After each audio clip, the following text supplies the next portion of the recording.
पास नहीं है, पर ऐसा नहीं कि वो इस बात को महसूस नहीं कर रहा। यानी आपका ये जो भी आप कर रहे हैं, आपका ये क्या बोलेंगे उसको, बर्ताव, कि जो भी आपका बर्ताव एक गलत है उसको हर कदम कदम पे ख्याल में आता, तो उस बर्ताव वैसे प्रसंगों का सामना नहीं करना पड़ना है, नहीं करना चाहते हैं, तो थोड़े से धन के गर्व को एक तरफ रखो और सामान्य मनुष्य बन करके मनुष्य से मिलो हर प्रसंग में, चाहे सुख का हो चाहे दुख का हो, कोई भी। कभी कभी तो सुख के प्रसंग में भी वही ठाट बाट होता। कोई बारात में पहुंच जाए, अच्छा बड़ा घर का नगर सेठ, तो वो अपनी ऐटी वहां भी उतारता। घर इतने बड़े व्यक्ति को तुम लेके आए और ऐसी व्यवस्था, हम तो ऐसी व्यवस्था में नहीं रह सकते कि सब वो क्या करें, हम नहीं, तो कुछ भी हो पे हमारे लिए अलग से कर। तो उस समय तो चूंकि बेचारा लेके आया तो कर देगा और उसके हृदय में वो टीस लग जाएगी। तो अब कभी जब अवसर आएगा ना, तो वो भी तुम्हें शिक्षा दिए बिना रहेगा नहीं। यानी जो वो उसके टीस अंदर जम गई कि हाँ ये धन की अकड़ के कारण इन्होंने ऐसा किया था, तो वो भी उसका जवाब दिए बिना रहने वाला नहीं है, भले सीधा सीधा ना दे सके, क्योंकि आपका पुण्य तेज है, उसका पुण्य उतना तेज नहीं है, पर किसी ना किसी रूप में वो सबक सिखा के रहने वाला ही है। तो ये जो पैसा आदि है ये इतना क्षणभंगुर है, कोई ना लेके आया है ना लेके जाने वाला है, और यहाँ भी जितने दिन तक का है उतने दिन का भी स्थायित्व नहीं है, यानी किसी भी समय निकल सकता। ये यदि दृढ़ता से रहा विचार में, तो अपने को मानवता मुख्य रहेगी, जीव मात्र मुख्य रहेगा। पैसे के बल पर अपन किसके साथ कैसा व्यवहार करना ये दृष्टिकोण नहीं बनाएंगे, और जब नहीं बनाएंगे तो अपने साथ भी वैसा नहीं बनाएगा, अपने को भी दूसरे जीव मान करके, मनुष्य मान करके व्यवहार करेंगे। अभी अभी आप जो पढ़ रहे थे ना मूल तत्व विचार, उसमें भी इस संबंध में कितनी सुंदर पंक्तियां हैं। लक्ष्मी बड़ी अधिकार भी पर बढ़ गया क्या बोलिए, परिवार और कुटुंब है क्या, वृद्धि कुछ नहीं मानिए, संसार का बढ़ना यारे, नर देह की हार है, नहीं एक क्षण तुझको अरे इसका विवेक विचार है। बहुत गंभीरतम पंक्तियां हैं कि यदि लक्ष्मी बढ़ गई, धन पैसा बढ़ गया, तो क्या बढ़ गया? अब तो स्थायी बढ़ोतरी हो गई ना, अब तो कभी कंगाल नहीं बनोगे ना। आखिर पुण्य जैसी अवस्था एक ही भाव में आ सकती कि जब गर्भ में आया था तो 18 करोड़ दीनारों का मालिक, और जन्म लेते समय फटा पुराना कपड़ा भी ढकने को नहीं मिला। अकेले उसकी कहानी नहीं समझना, चाहे जिसकी हो सकती, जीवंदर को मार के देख लो, राजा का लड़का, और जन्म के समय पुराना कपड़ा ढकने की भी व्यवस्था नहीं, शमशान घाट पर जन्म हुआ। यानी किसी के ऊपर भी ऐसी परिस्थितियां बन सकती हैं। तो यदि लक्ष्मी बढ़ गई है, धन पैसा बढ़ गया, तो क्या बढ़ा इसका तो विचार कर लो।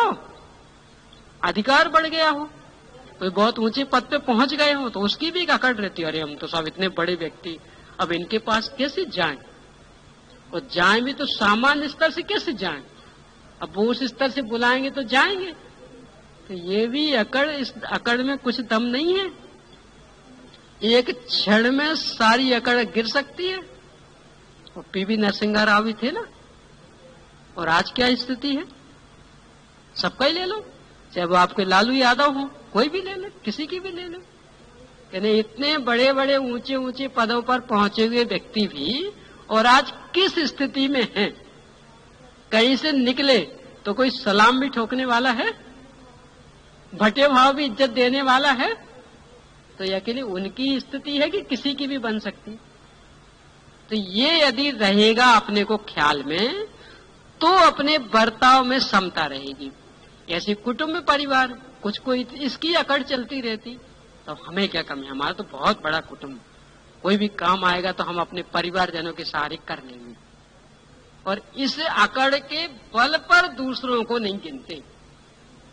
एक नीति शास्त्र में एक नैतिक व्यक्ति ने लिखा कि जो ये मानता है कि अन्य का काम मेरे बिना रुक जाएगा, उससे बड़ा मूर्ख दुनिया में दूसरा नहीं। और जो ये मानता है कि मैं अपना सारा काम स्वयं करने में सक्षम, लौकिक काम, धार्मिक नहीं, धार्मिक तो स्वयं ही करना है, पर लौकिक काम, कि मैं अपना सारा काम स्वयं करने में सक्षम, उससे बड़ा मूर्ख दुनिया में कोई नहीं। यानी दो मूर्ख ने बताए, कौन कौन से, कि मैं यदि नहीं गया तो इनका काम रुक जाएगा। तो मैं कहते इससे बड़ा मूर्ख कोई नहीं है। अरे किसी के बिना किसी का कोई काम नहीं रुकता। आप नहीं जाएंगे तो आप अपनी कषाय भले कितनी ही पुष्टि कर लेना, पर वो काम तो यदि होना है तो होगा होगा होगा। क्या फर्क पड़ना, मान लो ज्यादा योग कार्यकर्ता नहीं होंगे तो थोड़ा 19 हो जाएगा, पर काम हुए बिना रुकने वाला नहीं। तो सबसे पहले तो ये अकड़ समाप्त कर दें कि यदि हम नहीं गए तो इनका काम बिगड़ जाएगा। और ये अपने को जच रहा तो 10 बार तेल लगवाएंगे, नहीं साहब चलो, नहीं साहब चलो, नहीं साहब चलो। जब ये 10 बार मना नहीं आया तब जाएंगे कि सबसे पहले तो ये अकड़ ही छोड़ दें। यानी ये मान के चलेंगे किसी के बिना किसी का काम रुकने वाला नहीं। और जो ये नहीं मानता है वो नीति शास्त्र वाला कहता है मूर्ख है। और दूसरा मूर्ख कौन, कि जो ये मानता कि हमारे सारे लौकिक कार्य हम स्वयं निपटा लेंगे, हमें किसी दूसरे की आवश्यकता नहीं है, तो वो उस मूर्ख से भी अधिक मूर्ख। क्यों? सबको निपटा लोगे? हमारा तो बहुत बड़ा परिवार है, भिंड में आधा पूरा भिंड तो हमारा ही हमारा है। यानी हम अपने घर के सब इकट्ठे हो जाए ना तो 300 व्यक्ति हो जाते, तो फिर क्या कमी रह जाने वाली काम निपटाने में? तो निपटा लोगे ना। तो वो बैंड बाजी भी तुम बजाओगे, क्यों? 300 व्यक्ति है ना तुम्हारे यहाँ तो बैंड बाजी भी तुम बजाओगे ना। 300 व्यक्ति है ना, तो उनमें से सौंप देना किसी एक को। पांडाल भी तुम सजाओगे, और वो जो जूठी पतले यहाँ इकट्ठी हो जाएंगी तो वो भी उठा के तुम फेंकोगे ना। क्यों? तुम्हारे यहाँ कोई कमी थोड़ी है, 300 व्यक्ति है ना, तो एक आध को लगा देना उसके लिए भी। और वो जो घोड़ी लेके आएगा तो घोड़ी की लगाम भी तुम खींच देना। क्यों? तुम्हारे यहाँ कम थोड़ी है, 300 व्यक्ति हैं, बोलो होगा। यानी जो ये मानता है कि हम अपना पूरा कार्य करने में सक्षम हैं, वो उस मूर्ख से भी बड़ा मूर्ख है। इस कसौटी पे अपने अपने को भी कस लेना। यानी ये दोनों भ्रम यदि चल रहे हैं तो समझ लेना। अभी ये जो पंक्ति रायचंद जी ने लिखी कि लक्ष्मी बड़ी अधिकार भी पर बढ़ गया क्या बोलिए, परिवार और कुटुंब है क्या वृद्धि, कुछ नहीं मानिए, ये पंक्ति अभी अपने गले नहीं उतरी। यानी इस वृद्धि को हम अपनी वृद्धि मान रहे, कह रहे हमारा तो बहुत बड़ा कुटुंब परिवार है, मिलजुल कर लेंगे, ये दूसरे लोग नहीं आएंगे तो नहीं आएंगे, हमारा क्या बिगड़ता? कह रहे तुम्हारा क्या बिगड़ता? सब कुछ बिगड़ने वाला। सबसे पहले तो यही बिगड़ गया कि जो तुमने माना कि हम सब कुछ करने में सक्षम है क्या तुम्हारी हैसियत? एक बार शायद रविन्द्रनाथ टैगोर है बिनो अभी इनके साथ में घटी हुई घटना है, क्योंकि बड़ा सेठ आया, शायद टाटा अथवा डालमिया वाला सेठ आया, खूब बखान किया, और शांति निकेतन चलाते थे, खूब बखान किया, और बहुत एक है कि साहब हम अकेले चला सकते शांति निकेतन। अच्छा अकेले चला लोगे? हाँ। कितनी हैसियत? तो उन्हें पूरा बताया, हमारे यहाँ इतने नौकर, इतने चाकर, इतने वो सब पूरा उसने बताया। अच्छा मैं तो पता ही नहीं था। तो फिर उसी व्यक्ति से विश्व का नक्शा मंगवाया, तो कहा खोलो इसे। तो उसने खोला, कहा इसमें भारत कहाँ है? तो विश्व के नक्शे में भारत का कितना सा हिस्सा रहता? सब ये रहा। आप कहाँ रहते? क्या महाराष्ट्र में रहते? तो महाराष्ट्र कहाँ है? तो विश्व के नक्शे में कितना होगा महाराष्ट्र? अच्छा, महाराष्ट्र में भी कहाँ रहते? सब महाराष्ट्र की राजधानी मुंबई में रहते। तो मुंबई कहाँ है? तो सुई वो अपने पेंसिल की एक नोक बराबर उसमें मुंबई थी। अब इसमें तुम्हारा कारखाना है ना, अभी अभी तुमने बताया था ना कि सब 20 किलोमीटर के घेराव में फैला हुआ हमारा कारखाना। तो कहाँ है कारखाना? तो वो कारखाना बताने के लिए उसमें जगह नहीं थी, क्योंकि बंबई बताने के लिए एक सुई की नोक बराबर जगह मिली थी। अब उसमें कारखाना कहाँ बताए? तो ये सारा उसके सामने ला के और फिर कहा कि अब इससे अपनी हैसियत का पता लगा लो। अभी अकड़ रहे हो ना बहुत, सब इतने बड़े तुम्हारे शांति निकेतन अकेले दम पे चला सकते, पर विश्व के नक्शे में तुम्हारी क्या हैसियत है इसका विचार कर लो तो पैर जमीन पर पड़ने लगेंगे। अभी आकाश पर उड़ रहे हो ना, हमसे बड़ा कोई नहीं, हम तो सब कुछ करने में सक्षम, तो पैर जमीन पे आ जाएंगे। ऐसी अपन लगा लें कि जहां चक्रवर्ती आदि जैसे व्यक्ति भी है ना, 6 खंड जिनके अंडर में, वे भी अपना सारा काम अपने बल पे नहीं कर पाते। उन्हें भी सेनापति, सेना, कर्मचारी सबकी आवश्यकता पड़ती है, जबकि 6 खंड अधीन। तो अपनी तो क्या हैसियत है?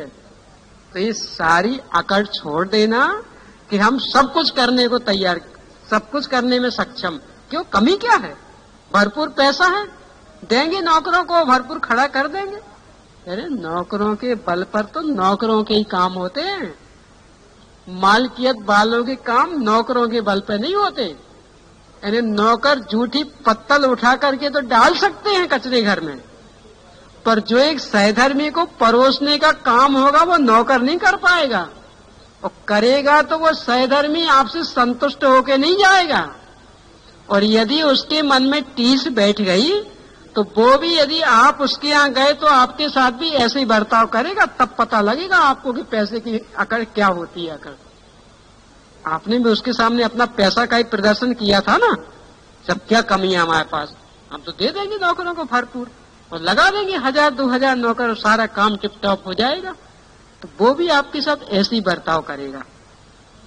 तो ये जो 2 मूर्खताएं उस नीति शास्त्र में कही, तो ये यदि अपनी दृष्टि में निरंतर रही तो व्यर्थ की जो पैसे को लेकर के चलने वाली अकड़ है, कुटुंबियों को लेकर के चलने वाली अकड़ है, ये समाप्त होगी। और जहाँ ये समाप्त हुई तो सब मनुष्य मनुष्य मात्र दिखने लगेंगे। फिर गरीब और धनी नहीं दिखेंगे, फिर अपने और पराये नहीं दिखेंगे। तो यदि कभी कदाचित पूरा पड़ोस में किसी के ऊपर कोई इस तरह का संकट आया तो एक मनुष्यता के नाते ही अपन उसके प्रति सहृदयी बन के सेवा करने को पहुंच जाएंगे। जब अपन पहुंचेंगे तो अपने ऊपर आएगा तो वो भी आ जाएगा। देखो, इसमें भी नहीं रहना कि जैसा हमारा तो बहुत बड़ा कुटुंब, जब भी कोई काम पड़ेगा, मान लो घर में आग लग गई, सबसे पहले कौन दौड़ेगा? बोलो। आपका जो मझला बेटा वहां रह रहा, कहाँ ग्वालियर में है ना, तो वो आएगा कि जो बगल में रह रहा होगा वो आएंगे, बगल में वो रहते वो आएंगे। बोलो कौन आएगा सबसे पहले? अब बगल वालों से यदि आपने वातावरण विकृत कर दिया तो क्या होगा? वो तो जब तक आएगा ना वहां से तब तक सब खाक हो गया होगा, है ना। पूरा पड़ोस वालों के साथ में यदि आपने अपने रिश्ते बिगाड़ लिए, उनके साथ में कटुता का व्यवहार कर लिया, तो सोचो कितनी विसंगति का सामना करना पड़ेगा। यदि अचानक आप बीमार हो जाएंगी तो वो बेटा आएगा आपको अस्पताल ले जाने के लिए, अथवा धर्म के 2 वाक्य सुनाने के लिए कि वो जो बगल में रह रहे होंगे वो आएगा। यदि एक कटोरी पानी भी पीना होगा तो वो बेटा वहां से दौड़ा दौड़ा आएगा कि वो बगल वाले के साथ यदि आपने व्यवहार अच्छा किया होगा तो वो आपके दुख दर्द में सहायक होगा और वो आपको छना एक कटोरी पानी दे जाएगा। तो इसलिए अगल बगल वालों के साथ में धन को लेकर के, अपने बड़े हुए कुटुंब को लेकर के ज्यादा अकड़ बताना इंसानियत नहीं है। ये अपने लिए बहुत खतरे से खाली यानी बहुत बड़ी समस्या पैदा करने वाला है। तो एक मानवता जैसा व्यवहार करके, और यदि अपन उनके दुख दर्द में सहयोगी बने तो नियम से वे भी अपने दुख दर्द में सहयोगी बनेंगे। दुख दर्द में सहयोगी बनने का मतलब ये नहीं है कि अपन उनकी हिंसा आदि को प्रोत्साहित करें, यानी वे यदि कोई गलत काम करते तो उसको प्रोत्साहित करें, ये नहीं है। तो क्या कि यदि अपने को सही मार्ग मिला तो उनको भी सही मार्ग बतावे, उसका औचित्य सिद्ध करें, तो उनकी विचारधारा बदले। और मान लो नहीं बदल रही तो अपनी साधारण सहृदयता शब्दों से व्यक्त करें और बाकी उनकी हिंसा उनको करने दें, अपन उसमें सहयोगी ना बने। और वातावरण में कलुषता ना आ पावे, वातावरण में कटुता ना आ पावे, ये तो विवेक अपने को रखना ही पड़ेगा पूरा पड़ोसियों के साथ में। और जब पूरा पड़ोसियों के साथ में रखने की बात, तो घर में कटुता लाने के लिए कहाँ अवसर रहा। जब देवरानी जेठानी की ना बनती हो तो सबसे पहले कौन आएगा? जो बगल के कमरे में देवरानी रहती है ना, वो आएगी सबसे पहले दौड़ी दौड़ी, और ये बगल वाल दूर वाल तो बाद में आएंगी। कोई भी अचानक बीमारी आगे चक्कर खा के गिर गई तो उठाने कौन आएगी बोलो? यानी जो बिल्कुल बगल के कमरे में वो आएगी, और उसके साथ में आपने वातावरण बिगाड़ लिया तो क्या होगा कि गिर गई, चलो गिरी रहने दो, अच्छा रहा, और भाग जाएगी ताला बंद करके, चिल्लाते रहना तुम। होता है ना, आपने जैसा व्यवहार किया तो सामने वाले के अंदर वो टीस तो बैठी है। तो भले आपके पुण्य के सामने उसका पुण्य फीका पड़ रहा था तो सीधा वो कोई व्यवहार नहीं कर पाई, पर जब उसे अवसर मिलेगा तो जो वो अंदर टीस बैठी है उसे बुझाए बिना रहने वाली है, वो तो बुझाएगी, निकालेगी, तो क्या असर होगा बोलो? तो इसलिए थोड़े से जीवन के लिए व्यर्थ के राग द्वेष बढ़ा करके वातावरण को गंदा करने का प्रयास नहीं करना चाहिए। कितने से दिन की जिंदगी थोड़ी थोड़ी चीजों को लेकर, एक एक इंच जमीन को लेकर के, एक एक दो दो बर्तन के बंटवारे को लेकर के, अरे कौन क्या लाया था और कौन क्या ले जाने वाला है। एक दिन चर्चा की थी ना, नंगे आए थे नंगे जाना है। और यहाँ की जिंदगी कहने को भले कि सब 70, 80, 90 साल तक की है, पर एक क्षण का तो भरोसा नहीं है। कहने को भले कह देंगे नहीं सब 70, 80, 90 साल तक जिएंगे, पर अभी 9:05 हुए तो 9:06 तक भी ये मनुष्य पर टिकेगी, ये कोई गारंटी से कह सकता? भले टिक जाए तो इतना क्षणभंगुर जहां जीवन हो वहां इन साधारण से संयोगों को लेकर के मनमुटाव कर लेना, और वो भी इस स्तर का मनमुटाव कि सुख दुख में भी सहयोगी ना हो। तो यदि सुख दुख में आप सहयोगी नहीं होंगे तो वो भी नहीं होगा, ये भी पक्का समझना, क्योंकि व्यवहार तो दोनों तरफ से चलता है, एक तरफा थोड़ी चलता कि आप तो उसमें उसके कार्यक्रम में सहयोगी ना बने और फिर उससे अपेक्षा करें कि वो आ जाए, तो वो कोई बिना मान का है, उसकी कोई अपनी इज्जत नहीं है। इतना ही तो होगा, आपकी ज्यादा होगी तो उसकी कम होगी, पर वो भी तो अपनी शान रखता है ना, तो वो अपनी इज्जत बेइज्जत में बदल करके क्यों आएगा? इसलिए परस्पर का व्यवहार ये सोच करके कि किसी के भी संयोगों का कुछ भी ठिकाना नहीं है। जैसी आपत्ति आज इसके ऊपर आई है और अपन मखौल उड़ा रहे कि हाँ देखो खूब करते थे ना उल्टा सीधा, अब भोगने को मिल गया ना, अब लगेगा पता।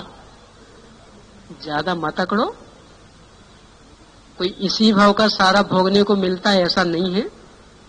हो सकता पिछले के भाव का आपके भी सत्ता में पड़ा हो, और इस भाव में पूरा शुद्ध सात्विक जीवन होने पर भी पिछले भाव का कोई उदय में आ जाए और इससे भी गई बीती स्थिति हो जाएगी, तो अभी जैसे उसकी मखौल उड़ा रहे ना, उससे भी ज्यादा मखौल तुम्हारी उड़ने लगेगी। क्यों? क्योंकि वो तो धर्मात्मा नहीं था, तो कम मखौल उड़ी। तुम तो धर्मात्मा के रूप में प्रसिद्ध हो गए ना, तो और ज्यादा मखौल उड़ेगी कि हाँ देखो दिखते तो थे धर्मात्मा, पर अंदर में धर्म था नहीं। क्योंकि होता तो ऐसा उदय क्यों आता है इनके ऊपर? अब वो सामने वाला इतना जागरूक थोड़ी है कि जो ये विवेक लगा सके कि नहीं वो पहले का कभी का पड़ा होगा सत्ता में, ऋषभदेव जैसा, पार्श्वनाथ जैसा, और वो उदय में आया, तो इतना विवेक लगाने वाला तो वो है नहीं। तो वर्तमान के तुम्हारे धर्म पर ही प्रश्न चिन्ह खड़ा कर देगा, तो और अधिक बेइज्जती होगी। इसलिए यदि किसी के ऊपर कोई परिस्थिति बनती है तो न धन की अकड़ दिखाते हुए, न अपने अधिकार की अकड़ दिखाते हुए, न कुटुंब की अकड़ दिखाते हुए एक सामान्य मनुष्यता का व्यवहार करेंगे तो अपने भी सुख दुख में वो अपने साथ सामान्य मनुष्यता का व्यवहार करने को तैयार होगा। और वैसी परिस्थिति में थोड़ी सी भी सांत्वना अमृत का काम कर देती है। पैसों से वो काम नहीं होता। यानी कोई भी संकट की घड़ी में अपन जूझ रहे हो तो थोड़ी सी भी सांत्वना, यानी मान लो किसी ने ये भी कह दिया कि देखो दीदी घबराना नहीं, आप ऐसा नहीं सोचना कि यहाँ परदेश में पड़ी हो, यहाँ आपकी न माँ है न पिता, ऐसा नहीं सोचना। बिल्कुल हम लोग हैं, बिल्कुल आपके माता पिता जैसे हम लोग हैं, बिल्कुल आपके भाई बहन जैसे हम लोग हैं। तो भले इस सब का अवसर नहीं आवे, यानी तत्कालीन स्वास्थ्य ठीक हो जाए और बाकी आपको कुछ करने का अवसर ही ना आ पावे, तो भी आपने जो ये 2 शब्द उस समय कह दिए ना, वो कटे हुए घाव पर मरहम पट्टी का काम कर देगा। यानी जो वो अत्यंत बेचैनी होती कि हे भगवान इतनी बीमारी आ गई, यहाँ तो अपना कोई नहीं, परदेश में बैठे, कोई नाते वाला नहीं, रिश्ते वाला नहीं, क्या होगा कैसे होगा। तो ये जो बेचैनी चलनी थी, आपके उन 2 औपचारिक शब्दों ने भी उस बेचैनी को खत्म कर दिया। और बेचैनी को खत्म कर दिया तो हो सकता तकलीफ भी खत्म हो जाए, क्योंकि असली तकलीफ तो कम होती है। और ये असुरक्षा वाली, ये अपना यहाँ कोई नहीं, इस परख वाली तकलीफ ज्यादा होती है। वृद्ध व्यक्तियों को सबसे बड़ी तकलीफ किस बात की है पता? ये बेटी बहू रोटियां नहीं देती, इसकी किसी को तकलीफ नहीं है, वो तो सबको पता कि आराम से मिलती हैं। कोई पहनने ओढ़ने में कमी रखते, इसकी भी किसी को तकलीफ नहीं। तो बस तकलीफ किसकी? सब कोई 2 शब्द प्यार प्रेम से बोलने वाला नहीं है। यानी सबको तकलीफ किस बात की है? पैसे की कोई तकलीफ नहीं है, बस सबकी शिकायतें क्या है?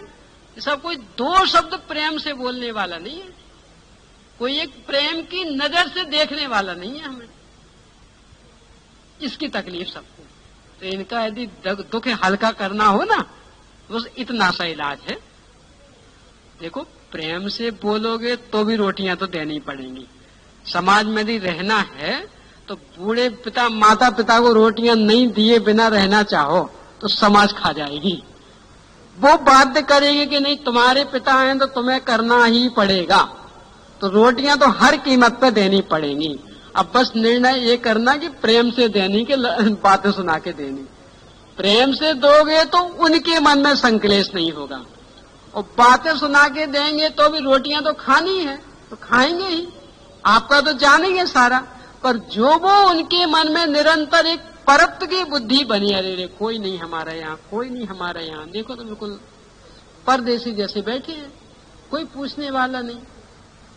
नौकर से परुसवा देते हैं, नौकर जैसा अपना बुला लेते हैं, नौकर जैसा व्यवहार करते डाल देते हैं, गाय जैसी 2 घास, पर बाकी प्रेम से व्यवहार करने वाला कोई नहीं। तो इसके बल पर जो 24 घंटे उनके मन में आकुलता होती रहती, और यदि ऐसे में कोई आयु का बंद हो गया और यदि कदाचित गति बिगड़ गई और व्यंतर हो गए तो समझ लेना पूरी जिंदगी बर्बाद हो जाएगी आपकी। वो सता के पूरी जिंदगी कष्ट देंगे, और ऐसे अनेकों केस बने हैं। कर्णानियुक्त का सिद्धांत बिल्कुल अफट सिद्धांत है कि आपने सताया ना, तो व्यंतर यदि कदाचित बन गए तो पूरी जिंदगी पिंड नहीं छूटेगा, फिर मरे छुटको मिलेगा। यदि ऐसा कोई प्रसंग नहीं बनने देना हो तो जिनकी भी अपने ऊपर जिम्मेदारी है, भले रोटी पानी देने में कुछ कमी हो जाए तो हो जाए, क्योंकि वो तो वे भी समझते कि जैसी आर्थिक स्थिति होगी वैसे ही तो मिलेगा ना। उनको भी ज्यादा अपेक्षाएं रहती कहाँ है, बेचारों के पेट में पसता कहाँ है ज्यादा। पर यदि आपने प्रेम का व्यवहार किया तो ये उनके चित्त को बेहबल नहीं होने देगा, ये उनके चित्त में अनाथपने की भावना घर नहीं करने देगा, और इसके बल पर जो उनके परिणाम टिकेंगे तो उनकी भी सदगति हो सकती और आपको भी कुछ व्यर्थ के संकटों का सामना नहीं करना पड़ेगा। तो ये अपन कब कर सकेंगे कि जब जो धन का गर्व है वो अपना थोड़ा सा धुएं हो। घर घर में भी धन का गर्व चलता रहता। मान लो पिता के उतना पुण्य का उदय नहीं था तो साधारण सी मजूरी की हो, और फिर बाद में बेटे बहू बड़े हो गए, सब संभाल लिए और उनने अपने अपने धंधे करने शुरू कर दिए, तो बहुत कमा लिए। तो उस बेटे को यही अकड़ रहती कि पिता में है क्या योग्यता, जिंदगी भर तो कमा नौकरी करते करते कभी अपनी दुकान तक तो डाल नहीं पाए, और हम तो कितनी बढ़िया दुकान जमा ली। अब इसकी अकड़ उस बेटे को चलती रहती, और इस अकड़ के सामने अपने सगे पिता को पिता तरीके देखने को तैयार नहीं होता। वो पिता कोई असहनी तो है नहीं, मन से सहनी पंचेंद्रीय प्राणी है, उसे ख्याल में तो आता है कि बेटे का बर्ताव बुरा क्यों हो रहा, कि मात्र इसलिए कि हमारी पूरी जिंदगी नौकरी करते करते निकल गई और फिर भी कुछ नहीं कमा पाए, और इसको अभी 2-4 साल ही व्यापार जमा हो गया और देखो कितना बड़ा हो गया, करोड़पति बन गया। तो पिता को नहीं आता ख्याल में, ऐसा तो है नहीं, पर कहीं क्या बेचारा, अयोग्यता है तो है ही, पाप का उदय था तो था ही, कहीं क्या, किससे कहीं। पर अंदर जो वो टीस चलती रहती, वो हो सकता कि पूरे निरंतर के परिणाम को संश्लेषित करते करते करते जीवन के अंतिम समय में भी उन्हीं संश्लेष परिणामों को लेकर के मरे और मर के बेंतर हो जाएं, और आपकी सारी सुख शांति को एक क्षण में खत्म कर दें। इसलिए ऐसा व्यवहार ना हो, इसके लिए जो भी घर के सदस्य हैं, उनके साथ जो भी नाता रिश्ता जम रहा है, उस नाते रिश्ते की मर्यादाएं बराबर निभाने का प्रयास करना। भेद विज्ञान तो बराबर रखना, पर भेद विज्ञान ये थोड़ी सिखाता है कि आप जो नाता है उस नाते के नाते रूप से भी उसको स्वीकार नहीं करो। यानी ये अपन नहीं है, अपने से भिन्न है, ऐसी मान्यता के बल पर तो व्यवहार और अच्छा होता है। पहले भी एक उदाहरण दिया था ना, कोई तीव्र क्रोधी स्वभाव वाला व्यक्ति हो, अपने घर का नहीं है, रिश्तेदार है, अब वो कुछ दिन की मेहमानी करने के लिए अपने घर आया, अपने को पता है कि बहुत तीव्र क्रोधी है, बात बात में बिल्कुल हमारी बुंदेलखंडी भाषा में कहें तो जरेंटा है। जरेंटा समझते हैं, ये जो कांटे वाले होते हैं, कांटे वाले पौधे, तो उनसे आप कितने बच के निकलेंगे तो भी कहीं ना कहीं साड़ू का पल्ला फंस जाएगा और वो साड़ी फाड़े बिना नहीं रहेगा। तो ऐसे ही ऐसा क्रोधी कि आप कितने ही बच के निकलना, पर कोई ना कोई इसको बिंदु मिल जाएगा और उतने पर 10 बातें सुनाए बिना नहीं रहेगा। तो इसको बुंदेलखंडी भाषा में बोलते कि तो पूरा जरेटा है। तो भी जब अपने घर में मेहमानगिरी करने को आता तो कैसा बर्ताव करते अपन, क्यों करते? अच्छा कह रहे मेहमान है, कोई घर का सदस्य थोड़ी है, 2-4 दिन के लिए आया है, तो अपन क्यों बिगाड़े इसके प्रति अपना व्यवहार।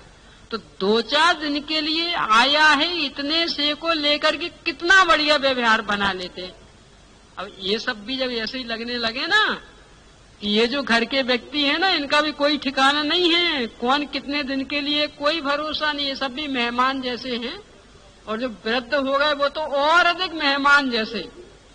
वैसे तो किसी की भी आयु का ठिकाना नहीं है, पर वृद्धत्व तो अपने आप में एक भयंकर रोग है ना कि अब तो नियम से ही आयु का ठिकाना नहीं, तो वे तो और भी अधिक मेहमान जैसे।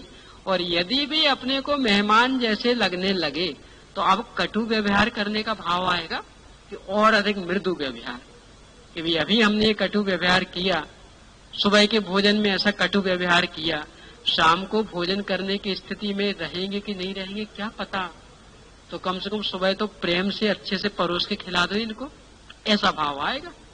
और ऐसा भाव जहां आया तो उन बड़े बूढ़ों के भी आशीर्वाद कितने आएंगे आपके ऊपर, सोचो, क्योंकि उनको और कुछ नहीं चाहिए, बस इतना सा चाहिए। यानी उनको दुख बस इस बात का है कि साहब कोई प्रेम का व्यवहार करने वाला नहीं है हमारे यहाँ, कोई 2 शब्द बोलने वाला नहीं है हमारे साथ। क्यों? सब अपने अपने काम में मस्त हैं। देखो अनाथ जैसे होके रहना पड़ता, घर में पराये जैसे बन के रहना पड़ता। तो इतना सा आपका प्रेम का व्यवहार उनके सारे दुख दर्दों को मेट सकता।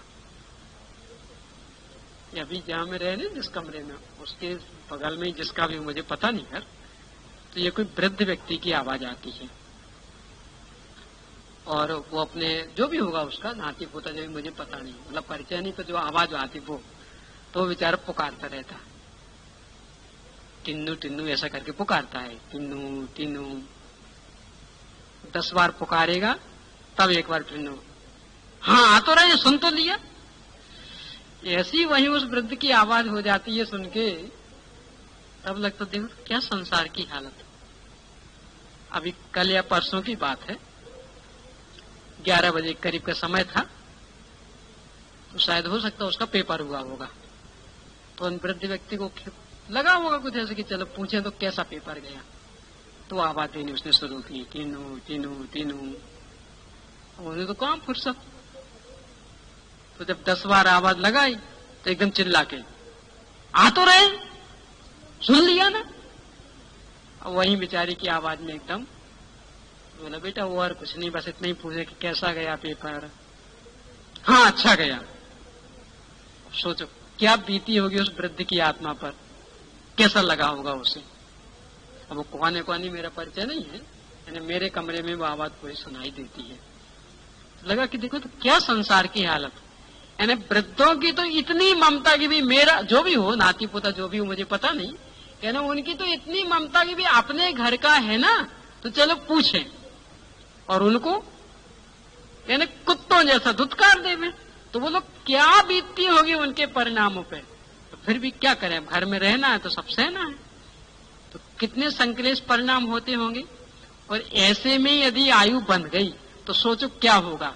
यदि ऐसे में आयु बंध गई और मर के बेहतर हो गए और फिर जीवन भर के लिए तुम्हारे सिर पे पड़ जाए तो आश्चर्य क्या है, क्योंकि तुमने किया भी तो वैसे ही है। तो ये सब कब सुधरेगा कि अपनी धन की अकड़ खत्म हो, कुटुंब की अकड़ खत्म हो, योग्यताओं की अकड़ खत्म हो, और परिवार के जनों को परिवार के जनों जैसा देखेंगे, तब कहीं ये व्यवहार सुधरेगा। और इसके बल पर अपना जीवन भी समतामय रहेगा, दूसरों का जीवन भी समतामय रहेगा, और इसके बल पर ही समाधि में भी समता की साधना हो पाएगी। समय अपना हो गया।